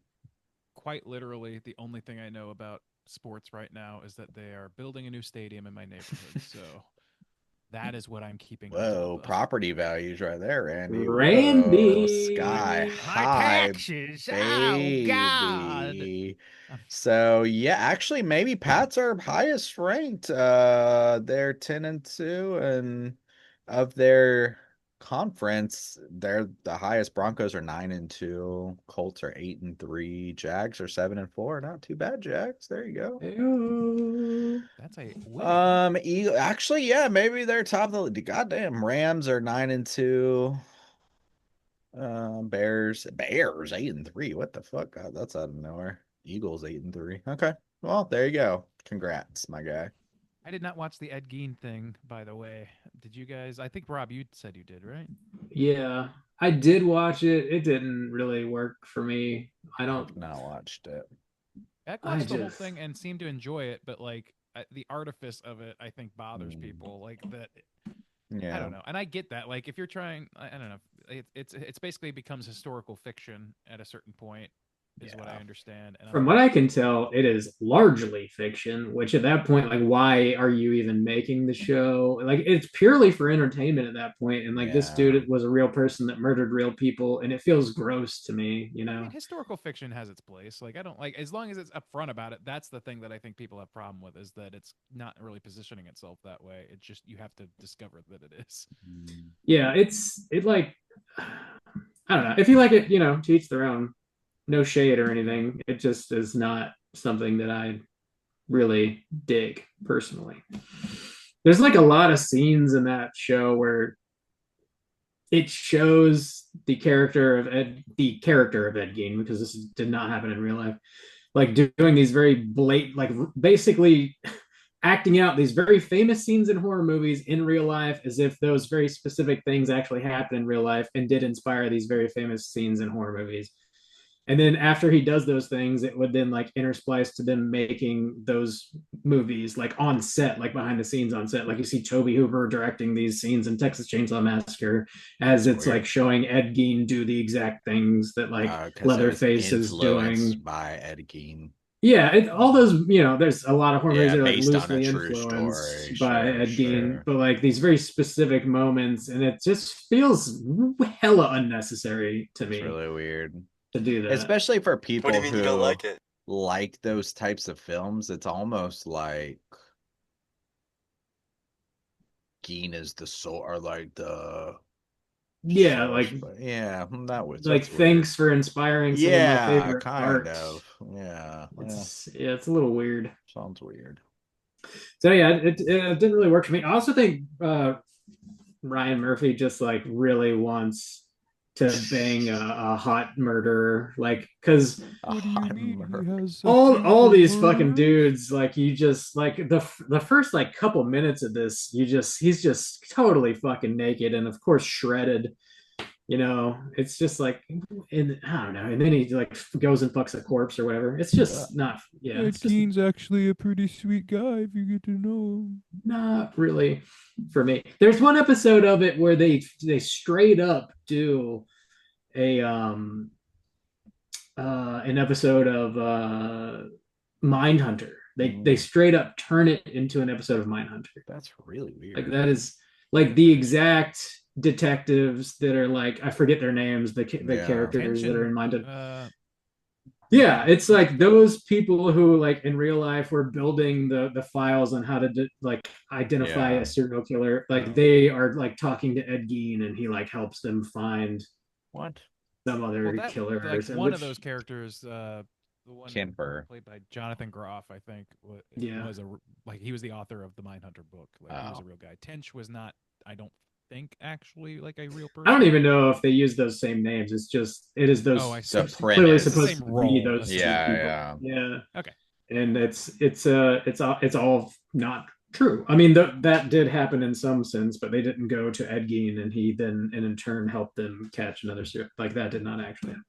So it's just like, I don't know, like just make an original work of art. Like don't make it, quote, based on a serial killer. Anyway, I didn't mean to bullshit on that. Didn't mean to talk about that so much. But hey, thanks for calling in, Midnight Mike. Go Pats, I guess. Go play some sports. People. Go sports ball. Go to sports ball. Again, if you guys would like to call and leave a voicemail for next week's show, hit us up at 904-638-3231. It's Thanksgiving week. I want to know how your Thanksgiving went. What'd you do? What'd you eat? What'd you cook? What happened? What went down? Was it cranberry sauce? I want to throw out the Janus signal because we have 2 weeks coming up of Christmas movies, so take your time, Janus. But next 2 weeks, and then we kind of skip a week, and then another Christmas after that. So give us a Christmas call. We haven't heard from Janus in a while. Want to make sure he's doing good. Round out the year, have a good little Christmas call. So Janus signal, throwing it up. Cue Janus. Call us. In the sky. It has been deployed. There's a huge anus in the sky right now. I hope everyone can see it and give us a call, my guy. Oh, we all see it. We all see it. That brown eye in the sky. 904-638-3231. He's gonna find the jolliest bunch of assholes this side of the nut house. Love to hear it. That's going to do it for us this week. We're gonna be back next week, as always, with a brand new show. We're talking about a classic Christmas horror comedy, Scrooged, from 1988, with your boy Bill Murray. Check it out. Get ready for next week's show. Hit us up on all the socials. If you want to join in the daily Slack channel conversations, hit us up on one of those socials and let us know. I'll send you a link so you can join in on the fun. And until next week, as always, all you mother truckers, keep chilling. Can you dig it?